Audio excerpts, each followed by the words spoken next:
Pernahkah kamu merasa hidupmu kosong, kamu berusaha kuat, tapi hatimu hancur? Inilah kisah tentang seorang pemuda yang menemukan kembali cahaya di ujung senja hidupnya. Senja selalu punya cara menyentuh hati yang kosong. Langit berwarna jingga keemasan, burung-burung pulang ke sarang, dan suara azan maghrib menggema dari kejauhan. Namun, bagi Raka, semua keindahan itu hanya latar dari hatinya yang beku. Sejak kedua orang tuanya meninggal 2 tahun lalu, Raka hidup seperti jasad berjalan. Siang ia bekerja serabutan di desa Cibenda, malam ia mengurung diri di kamar sempit, menatap langit-langit kosong sambil bertanya pada dirinya sendiri, untuk apa aku hidup? Kenapa Allah mengambil mereka ketika aku belum siap? Raka adalah anak tunggal. Ia dulu kuliah di kota besar, penuh ambisi ingin membuat orang tuanya bangga. Namun semua rencana hidupnya runtuh saat kabar kecelakaan itu datang. Ia tak sempat meminta maaf atas segala kesibukannya, tak sempat berkata terima kasih untuk semua pengorbanan mereka. Kalau saja aku lebih sering pulang, kalau saja aku lebih banyak berbakti, kalau saja aku lebih mendengar kata mereka. Bisik Raka berulang kali, seperti kaset rusak.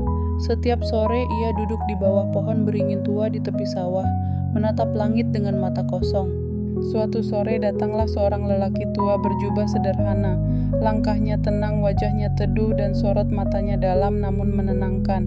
"Assalamualaikum, Nak," sapanya sambil duduk di samping Raka. Raka mengangguk pelan. "Waalaikumsalam. Aku dengar dari warga, kamu sering duduk di sini. Apa kau sedang mencari jawaban?" tanyanya. "Mencari jawaban?" Raka mengulang kata-kata itu.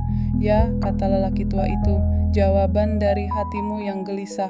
Raka terdiam, ia tak tahu harus menjawab apa. Lelaki itu memperkenalkan dirinya, Ustadz Salman, seorang pendakwah keliling yang kerap singgah di desa-desa kecil. Mereka berbicara lama. Raka menceritakan semua, tentang orang tuanya, penyesalannya, rasa putus asa, dan bagaimana ia merasa sudah terlalu jauh dari Allah.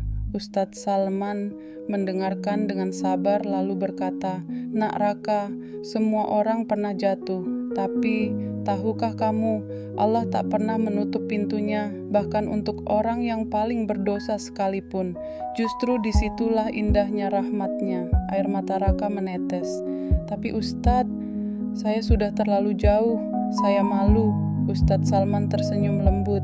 "Nak, kamu tahu firman Allah dalam surah Az-Zumar ayat 53, katakanlah wahai hamba-hambaku yang melampaui batas terhadap diri mereka sendiri, janganlah kamu berputus asa dari rahmat Allah. Sesungguhnya Allah mengampuni dosa-dosa semuanya. Sungguh, dialah yang maha pengampun, maha penyayang." Kata-kata itu seperti cahaya yang masuk ke dalam kegelapan hatinya. Hari-hari berikutnya, Raka mulai mendatangi surau kecil tempat Ustadz Salman mengajar. Ia belajar kembali membaca Al-Quran yang sudah lama berdebu, sholat berjamaah, dan mendengar kajian-kajian tentang sabar dan ikhlas. Suatu malam setelah pengajian, Raka bertanya, "Ustadz, bagaimana cara benar-benar berdamai dengan masa lalu?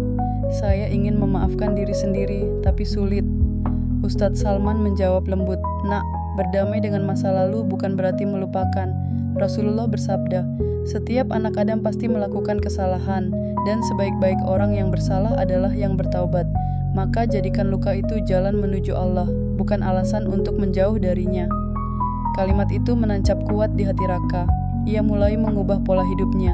Bangun lebih pagi untuk sholat tahajud, membantu warga desa yang kesulitan, hingga mengajar anak-anak mengaji di surau. Namun perjalanan menuju Allah tak selalu mudah. Suatu hari, tawaran kerja besar datang dari temannya di kota. Gaji besar, fasilitas lengkap, tapi pekerjaan itu menuntutnya meninggalkan sholat dan terlibat dalam hal-hal yang syubhat. Raka bimbang. Ia kembali duduk di bawah pohon beringin, berdoa sambil menangis. "Ya Allah, aku takut miskin, tapi aku lebih takut jauh darimu. Tunjukkan jalanku." Keesokan harinya, ia menemui Ustadz Salman. "Ustadz, kalau saya menolak ini, mungkin saya akan tetap miskin. Tapi kalau saya terima, saya takut hilang arah." Ustadz Salman menepuk bahunya. "Nak, Rasulullah bersabda, barang siapa meninggalkan sesuatu karena Allah, maka Allah akan menggantinya dengan yang lebih baik. Kalau kau tinggalkan karena Allah, yakinlah Dia tak akan meninggalkanmu." Dengan berat hati, Raka menolak tawaran itu. Ajaibnya, beberapa minggu kemudian ia mendapat rezeki tak terduga. Warga desa meminta Raka membantu mengelola koperasi, dan dari situlah penghasilan halal yang cukup mulai mengalir. Bulan demi bulan berlalu.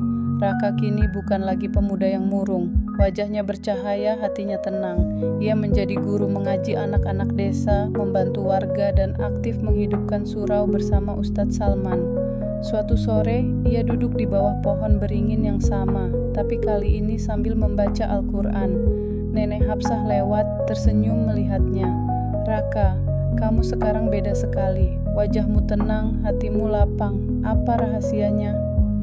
Raka menutup mushafnya, menatap senja yang indah, dan menjawab pelan, "Rahasianya sederhana, Nek. Saya kembali pada Allah sebelum senja hidup saya habis." Kalau kisah ini menyentuh hatimu, bantu sebarkan. Jangan lupa like, komen, dan share cerita ini. Semoga kita semua diberi hidayah sebelum senja kita tiba.